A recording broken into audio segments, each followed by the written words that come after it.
Puji Tuhan. Salam. Shalom. Ada sukacita? Amin. Amin. Puji Tuhan.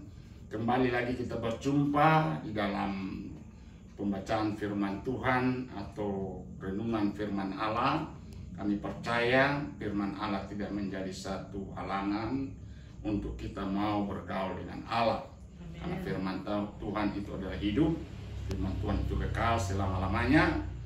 Dunia akan lenyap, tapi firman Allah kekal sampai selama-lamanya. Untuk itulah, mari dengan sukacita, dengan penuh kegembiraan, penuh dengan damai sejahtera daripada Allah Bapa, memenuhi hati dan pikiran, jiwa roh kita dan akal kita, sehingga kita boleh dapat yaitu bersama-sama bersekutu dalam firman Allah. Nah, untuk itu, sebelum kita akan bersama-sama mendengarkan firman Tuhan pada malam hari ini, mari saya mau ajak kita semua tunduk kepala. Kita akan berdoa memohon pimpinan pertolongan Roh Kudus. Bapa di surga, kami bersyukur sampai hari ini kami boleh ada ini semua oleh anugerah dan belas kasih-Mu. Kembali kami akan merenungkan firman Allah bersama-sama, karena firman-Mu itu adalah menjadi kehidupan bagi kami. Dunia akan lenyap, firman-Mu adalah kekal selama-lamanya. Urapi kami hamba-Mu, urapi setiap kami mendengar dimanapun Tuhan suara ini boleh terkemandang. Biarlah Tuhan Engkau akan menolong kami, biar melalui firman Allah ini kami mendapat jawaban daripada-Mu, kami mendapat kelepasan daripada-Mu, kami mendapat kesembuhan daripada-Mu, kami diberkati oleh firman-Mu. Terima kasih Bapa, dalam nama Yesus Kristus Tuhan Juru Selamat kami siap mendengarkan firman Tuhan. Haleluya. Semua yang mengasihi Tuhan katakan amin. Amin. Puji Tuhan, sekali lagi salam. Shalom. Puji Tuhan, luar biasa firman Tuhan pada malam hari ini yang kita akan ambil terdapat di dalam Kitab Injil Matius pasal yang ke-6 ayat 9 sampai dengan ayat yang ke-15. Puji Tuhan, saya akan baca ayat ganjil. Bapak Ibu Saudara yang ada di sini maupun dimanapun kita berada, membaca ayat genap. Puji Tuhan, sampai dengan ayat 15 kita akan baca bersama-sama dalam ayat 15. Ya, demikian firman Tuhan saya akan baca dan akan disusul oleh Bapak Ibu Saudara yang pada saat ini boleh membaca bersama. Karena itu berdoalah demikian, Bapa kami yang di surga, dikuduskanlah nama-Mu. Datanglah kerajaan-Mu, jadilah kehendak-Mu di bumi seperti di sorga. Berikanlah kami pada hari ini makanan kami yang secukupnya. Dan ampunilah kami akan kesalahan kami, seperti kami juga mengampuni orang yang bersalah kepada kami. Dan janganlah membawa kami dalam pencobaan, tetapi lepaskanlah kami daripada yang jahat. Karena Engkau-lah yang mempunyai kerajaan dan kuasa dan kemuliaan sampai selama-lamanya. Karena jikalau kamu mengampuni kesalahan orang, Bapamu yang di sorga akan mengampuni kamu juga. Sama-sama. Tapi jikalau kamu tidak mengampuni orang, Bapamu juga tidak akan mengampuni kesalahanmu. Puji Tuhan. Haleluya. Katakan amin. Amin. Luar biasa firman Tuhan pada malam hari ini. Firman Tuhan saya memberikan yaitu judul berhubungan dengan Bapa kita di surga, atau hubungan Bapa kita dengan di surga. Puji Tuhan. Haleluya. Kita adalah manusia-manusia yang ada di kolong langit ini yang penuh dengan segala keterbatasan hidup. Nah, untuk itulah maka Tuhan Yesus dengan segala kebijaksanaannya, dengan segala kemurahannya, Dia tahu apa yang menjadi kebutuhan kita manusia. Nah, untuk itu supaya kebutuhan kita manusia di kolong langit ini yaitu terpenuhi, maka Tuhan berikan jalan keluar, yaitu cara bagaimana semua kebutuhan yang kelihatan, kebutuhan yang tidak kelihatan, maupun apa saja yang menjadi kebutuhan kita masih ada di bumi ini, maupun nanti kebutuhan kita akan datang sampai ke surga nanti. Maka Tuhan berikan metode, Tuhan memberikan cara untuk supaya kita mendapat jalan keluar. Nah, untuk itulah sudah dikasih oleh Tuhan, perhatikan ini doa ini sudah menjadi doa hafalan ya. doa sudah dikasih oleh Tuhan yang menjadi doa hari-hari, ya.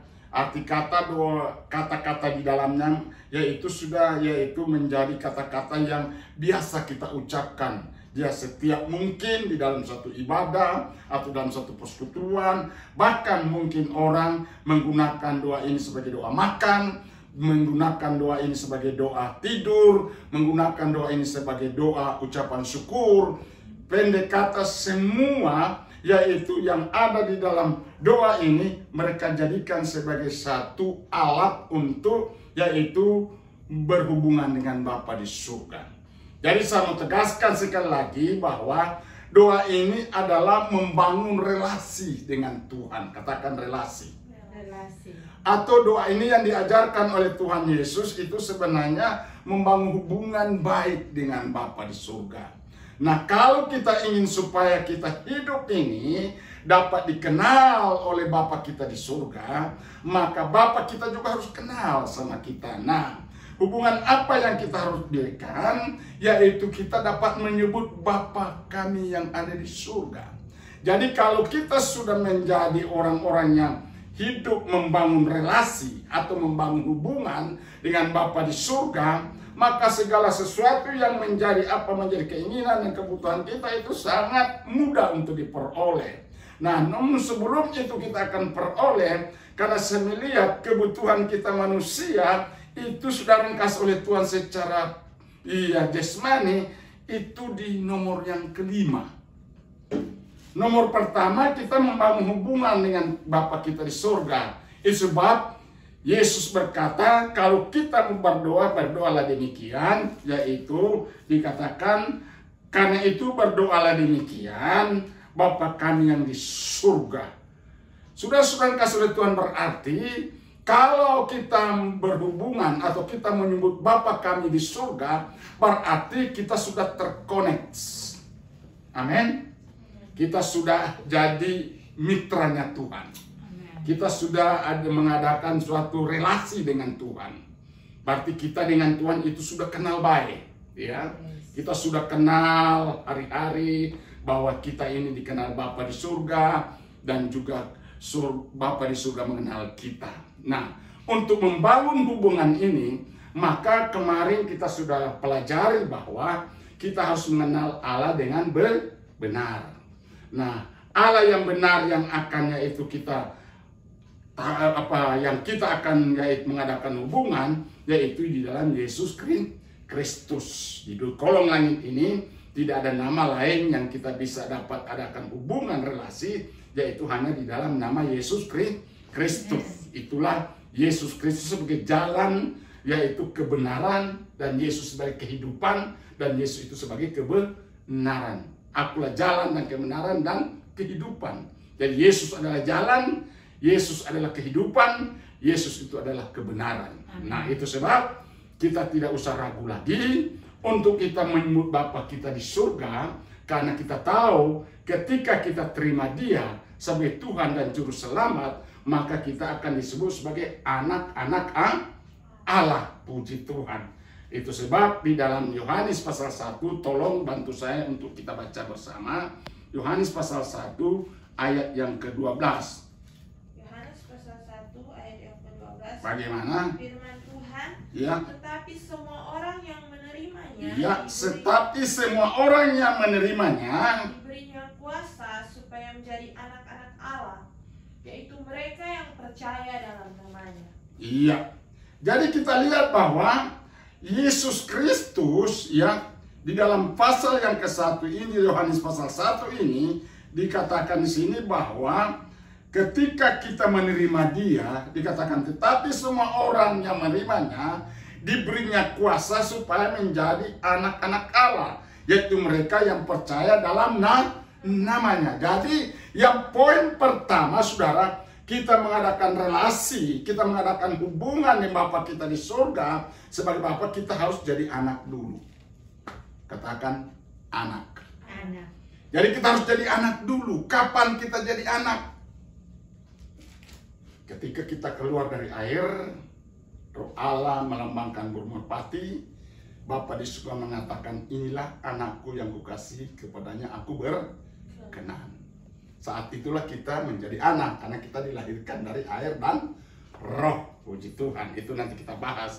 Iya, waktu-waktu akan datang. Namun kita sekarang ini masih fokus kepada yaitu membangun hubungan relasi dengan Tuhan. Dan dikatakan, tetapi semua orang yang menerimanya diberinya kuasa supaya menjadi anak-anak Allah, yaitu mereka yang percaya dalam namanya.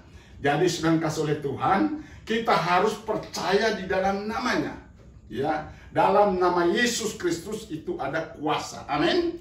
Di dalam nama Yesus Kristus itu ada power, ada kuasa yang dapat melepaskan orang dari berbagai macam ikatan apapun. Karena dalam nama Yesus itu adalah nama di atas segala nama. Nama yang ajaib, nama yang dahsyat, itu yang akan kita yaitu peroleh, kita terima. Jadi kita tidak akan sia-sia percaya dan menerima yaitu nama Yesus sebagai Tuhan dan Juru Selamat. Puji Tuhan. Sebab itu sudah dikasih oleh Tuhan, makanya kita diberikan hak, kita diberikan kuasa untuk menjadi anak-anak Allah. Ketika kita sudah menjadi percaya dan menerima nama Yesus, maka saudara, kita berhak menyebut ya Abah, ya Bapa di sorga. Puji Tuhan. Itulah hubungan pertama.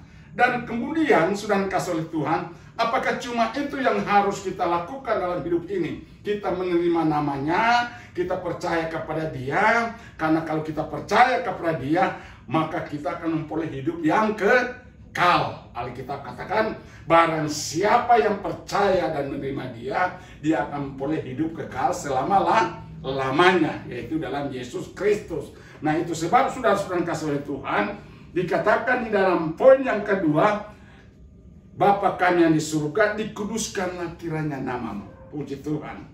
Jadi kita lihat bahwa nama Yesus itu nama yang kudus. Nama Yesus itu nama yang mulia. Itu betul-betul harus dikuduskan di dalam hati jiwa kita. Jadi nama Yesus itu betul-betul kita gunakan itu sesuai dengan sudah dikasih oleh Tuhan, yaitu keagungan kita kepada Tuhan.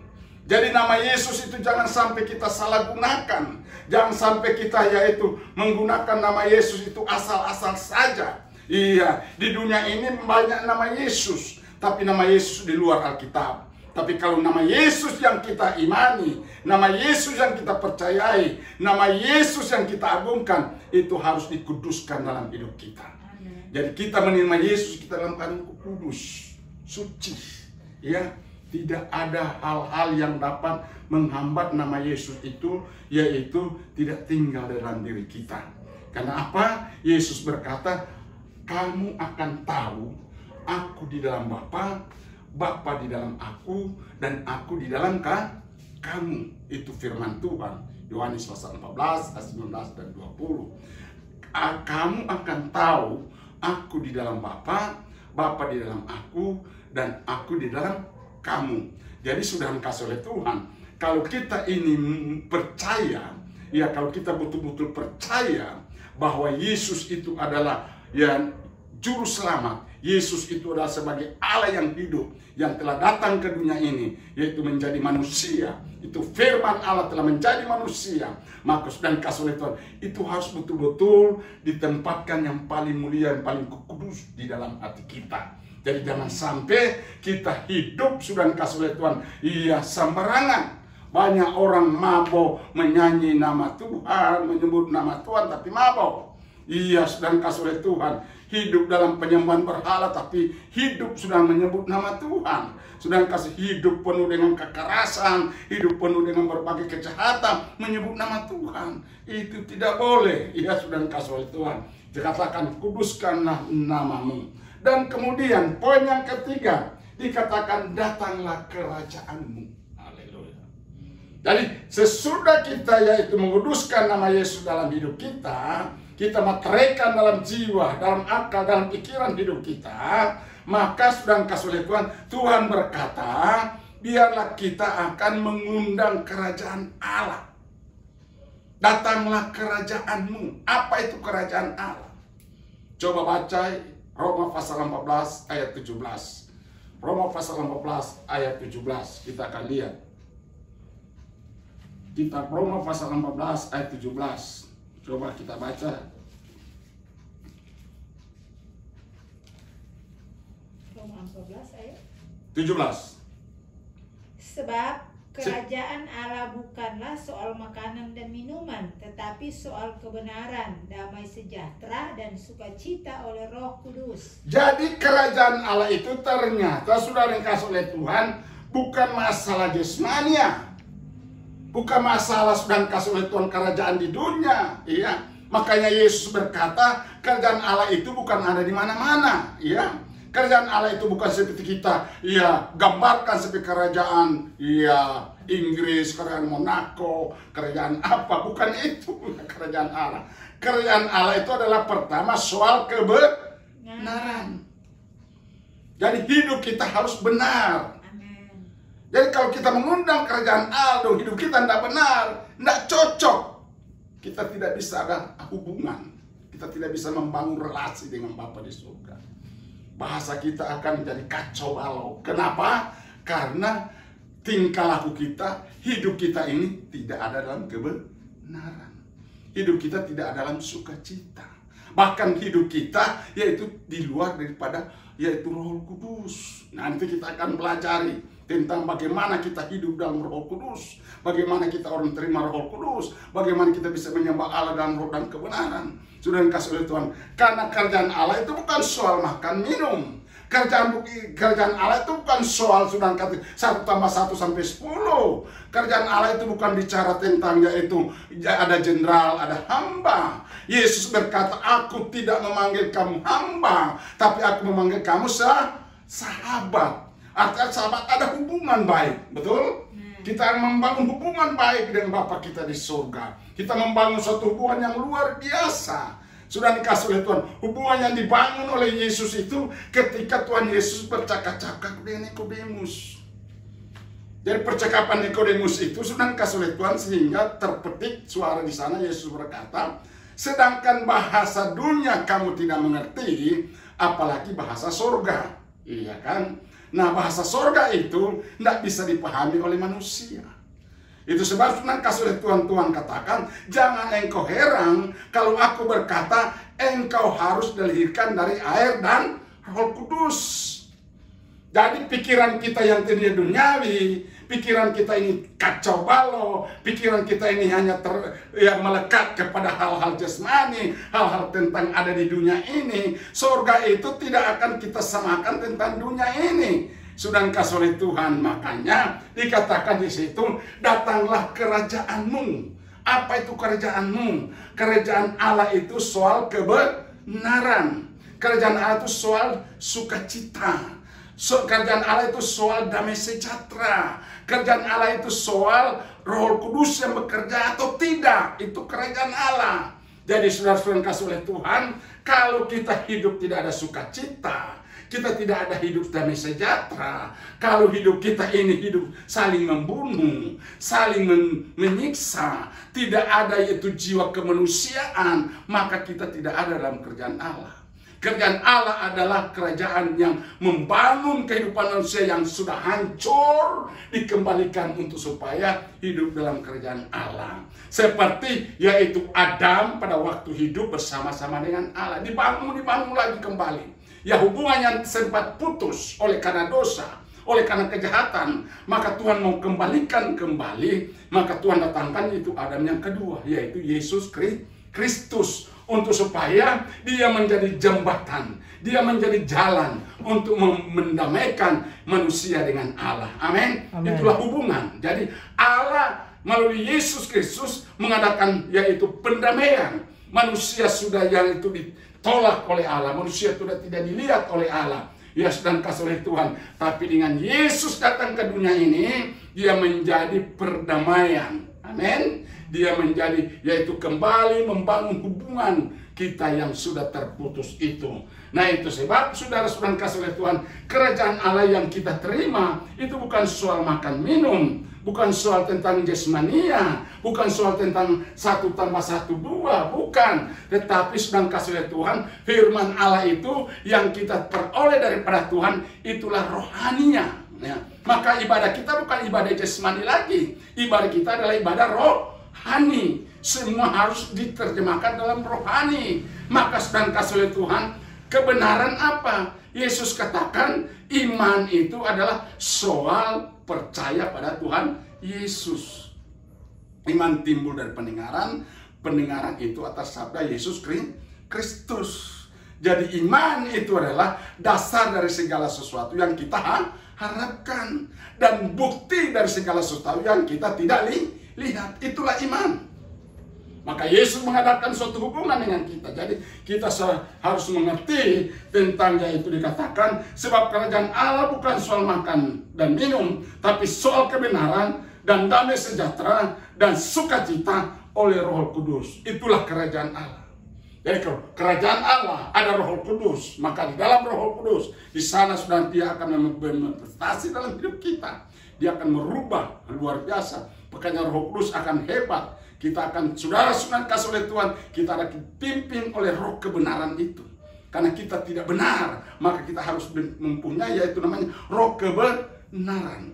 Memimpin kita kepada seluruh kebenaran. Itu Roh Kudus punya pekerjaan, itulah kerjaan Allah. Coba, Yohanes pasal yang ke-16. Haleluya.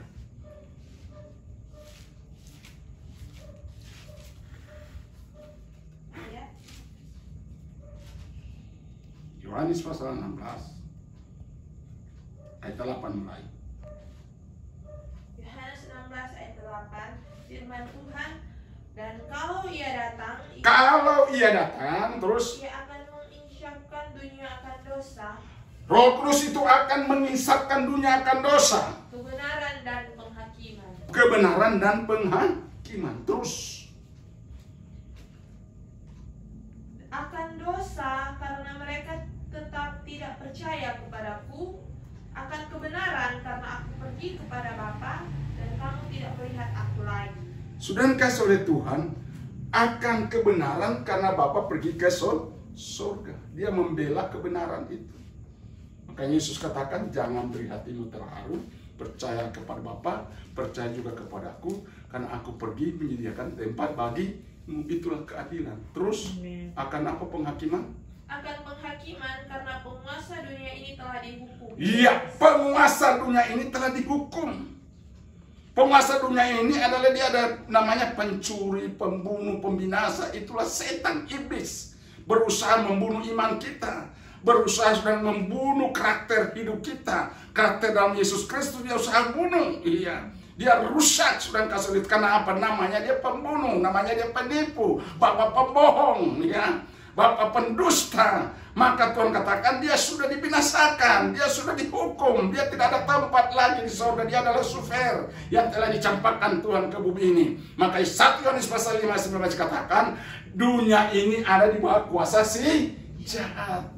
Nah, supaya kita sedikit tahu bahwa kenapa kita harus berhubungan dengan Bapa kita di surga. Kenapa kita harus mengadakan relasi dengan Bapa di surga. Supaya kita tahu rahasia-rahasia Allah. Kita tahu rahasia-rahasia iblis. Berusaha untuk membunuh manusia. Berusaha untuk membinasakan manusia. Berusaha mencuri damai sejahtera. Sukacita yang Allah telah ciptakan dalam hidup kita. Itulah kerajaan Allah. Terus, baca. Masih banyak hal yang harus kukatakan kepadamu, tetapi sekarang kamu belum dapat menanggungnya. Ya, puji Tuhan, haleluya. Jadi kita lihat bahwa kita tidak bisa menanggung, tetapi demikianlah. Jadi sudah dikasih oleh Tuhan, kalau yaitu Roh Kudus itu hadir, maka Roh Kudus itu akan memimpin kepada seluruh kebenaran. Itu ada ayatnya, ayat 12 itu, pasal 16. Itu tadi ayat berapa itu? 12. Iya. Jadi saudara kasih oleh Tuhan, kalau Roh Kudus itu hadir dalam hidup kita, maka saudara kasih oleh Tuhan, pasti Tuhan akan menolong saudara dan saya. Jadi yang pertama, kita mengadakan hubungan dengan Bapa di surga. Yang kedua, kita kuduskan itu Bapa kita dalam hidup kita. Yang ketiga, Tuhan mengatakan, undanglah kerajaan Allah itu dalam hidupmu. Dan kemudian yang keempat, dikatakan, yaitu jadilah kehendak-Mu di surga, demikian juga di bumi. Saudara, di surga itu tidak ada. Saya mau tanya, di surga itu paling terbaik atau dunia paling terbaik? Surga paling terbaik. Nah, itu sebab supaya kita jadi baik, itu supaya kita bisa menjadi berhubungan dengan Bapa kita di surga, maka kita harus menciptakan suasana surga. Suasana surga di sana itu tidak ada perkelahian. Di suasana surga itu tidak ada dendam. Suasana surga itu tidak ada kebencian. Suasana surga itu saling mengasihi. Suasana surga itu saling menghormati. Suasana surga itu semua damai, semua indah. Itu yang Tuhan bilang, ya, jadilah kehendak-Mu di bumi seperti di surga. Jadi kalau kehidupan keluarga ada damai, kehidupan keluarga ada sukacita, kehidupan keluarga ada kebenaran, berjalan dalam kebenaran, berkata-kata dalam kebenaran, maka itulah tanda-tanda kerajaan surga ada di bumi. Amin. Kalau hidup kita penuh dengan pertengkaran, hidup kita penuh dengan kedengkian, hidup kita penuh dengan pencemooh, hidup kita dengan asumsi dan jelek-jelek, ini bukan kerajaan Allah, tapi ini adalah kerajaan iblis. Jadi orang Kristen tetapi tipu jalan terus. Jadi orang Kristen tetapi hidup korupsi terus. Saking banyak korupsi, rumah sampai 5. Rumah sampai 5 bertingkat-tingkat. Akhirnya karena dia sudah bosan tinggal pada rumah, dia tinggal di penjara. Ya kan? Karena korupsi. Bagaimana orang Kristen menjadi contoh? Bagaimana orang Kristen menjadi teladan? Bagaimana orang Kristen menjadi garam? Bagaimana kita orang Kristen menjadi yaitu terang? Sedangkan hidup kita bertentangan dengan suasana surga. Di dalam doa kami sana dikatakan, jadilah kehendak-Mu di bumi seperti di surga. Jadi Tuhan menghendaki, kalau kita mengadakan relasi dengan Tuhan, kalau kita mengadakan hubungan dengan Tuhan, bersama-sama dengan Tuhan, marilah kita ciptakan suasana surga. Ada amin? Amin. Mari kita ciptakan damai. Mari kita ciptakan kasih. Jangan sampai kasih kita ini menjadi luntur. Kasih ini tidak lagi ada dalam hidup kita. Yesus berkata, walaupun kita tahu pengetahuan kita, yaitu mengetahui seisi dunia ini, bahkan bahasa malaikat pun kita tahu. Tapi kalau tidak ada kasih, semua itu tidak ada artinya semua. Itu Yohanes 1 Korintus pasal 13. Saudara boleh baca di sana. Kasih itu adalah sabar. Kasih itu adalah murah hati. Kasih itu tidak cemburu. Kasih itu tidak melakukan yang tidak adil. Kasih itu melakukan yang benar. Kasih menutupi segala sesuatu. Kasih itu percaya segala sesuatu. Kasih itu menanggung segala sesuatu. Kasih itu sabar dalam segala sesuatu. Amin. Amin. Nah, seringkali kita ini sudah luar daripada kasih Tuhan. Nah, itulah kerajaan surga. Kalau ini ada dalam hidup kita, itu yang Yesus katakan, barang siapa yang mengasihi aku, dia melakukan kehendak Bapa di surga. Jadi, itu baru 5 poin. Puji Tuhan. Iya. Poin yang ke-6, barulah kebutuhan manusia. Berikanlah makanan kami yang secukupnya. Haleluya. Jadi kalau kita sudah cukup, makannya cukup. Bersyukur dengan apa yang kita mau makan. Khotbah kemarin dikatakan, susah hari ini cukup hari ini. Besok kita akan tidak ada susah lagi. Puji Tuhan. Amin. Karena itu sebab Tuhan akan bawa itu keadilan Tuhan. Supaya Tuhan bawa kita jangan senang-senang terus. Kita harus mengalami dan mengajar kita sebagai orang Kristen bukan damai-damai. Bukan orang Kristen itu jalan tol ya. Kita ada liku-liku kehidupan ya yang harus kita lalui. Seperti Yusuf, ketika dia diangkat oleh Tuhan, dia mengalami begitu banyak persoalan masalah dalam kehidupannya. Tapi setelah tiba saatnya Tuhan angkat, luar biasa. Amin. Jadi kita harus diproses. Ya, kita harus mengalami proses ya. Supaya apa? Proses itu yang membentuk hidup saudara dan saya, sehingga hidup saudara dan saya betul-betul melekat dengan Tuhan. Itulah Mazmur katakan, biarlah engkau melekat dengan Tuhan. Amin. Mazmur 91, melekat dengan Tuhan maka Allah mengasihi kita. Dan puji Tuhan, saudara-saudara kasih oleh Tuhan, poin yang ke-7 ya, dikatakan ampunilah segala kesalahan kami seperti kami juga mengampuni orang yang bersalah kepada kami. Jadi saudara kasih oleh Tuhan, kalau kita tidak bisa mengampuni orang yang bersalah, bagaimana Bapa kita di surga mengampuni?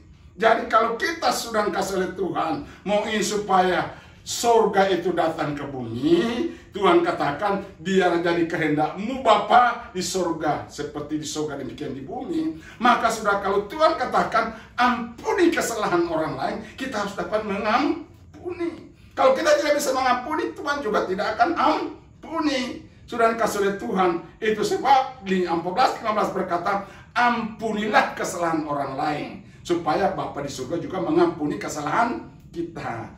Jadi sebab tidak ada dusta di antara kita, tidak ada yang hal-hal yang mengganjal untuk hubungan kita dengan Bapa di surga, sehingga hubungan Bapa kita di surga sudah dikasih oleh Tuhan tidak mengalami yaitu putus. Itu sebab mari pada malam hari ini saya yakin dan percaya 9 poin ini akan menjadi suatu pelajaran untuk kita setiap waktu kita harus berhubungan dengan Bapa di surga. Amin. Kita mengadakan relasi dengan Tuhan, berhubungan dengan Tuhan terus supaya kerajaan surga itu ada dalam hidup kita. Kiranya Tuhan memberkati kita. Amin. Puji Tuhan. Kita berdoa. Bapa kami yang di surga, terima kasih buat firman-Mu pada malam hari ini. Engkau luar biasa, Engkau dahsyat. Ampuni kami Tuhan, kalau seringkali kami Tuhan jalan kami tidak sesuai dengan apa yang menjadi kehendak-Mu. Engkau menghendaki supaya hidup kami Tuhan benar-benar berhubungan dengan Engkau. Kami membangun relasi dengan Engkau. Kami membangun suatu hubungan yang baik, intim, indah bersama Engkau. Sehingga apapun yang kami Tuhan butuhkan dalam kolong langit ini, itu semua akan menjadi Tuhan kenyataan. Karena Tuhan akan menjawab, Tuhan akan memberkati kami, Tuhan akan menolong kami. Segala kebutuhan apapun yang kelihatan maupun tidak kelihatan, Tuhan sediakan bagi kami. Apa yang tidak pernah timbul dalam hati kami, tidak pernah kami pikirkan, tidak kami pernah Tuhan lihat, dan tidak pernah kami dengar, itu yang Tuhan sediakan bagi kami yang mengasihi Engkau dengan sungguh-sungguh. Terima kasih Bapa, terima kasih Allah Roh Kudus. Terpuji-pujilah Yesus Tuhan, kekal sampai selama-lamanya. Di dalam nama Bapa, Anak, dan Roh Kudus, dalam nama Yesus Kristus, Tuhan berkati semua kami yang mendengar. Dimanapun berada, Tuhan berikan pengertian sebenar-benarnya, supaya kami tidak mengalami kesesatan di dunia ini, tapi kami hidup, bergaul, bersekutu bersama Engkau Bapa. Dalam nama Yesus Kristus Tuhan Juru Selamat kami berdoa dan mengucap syukur. Haleluya. Amin.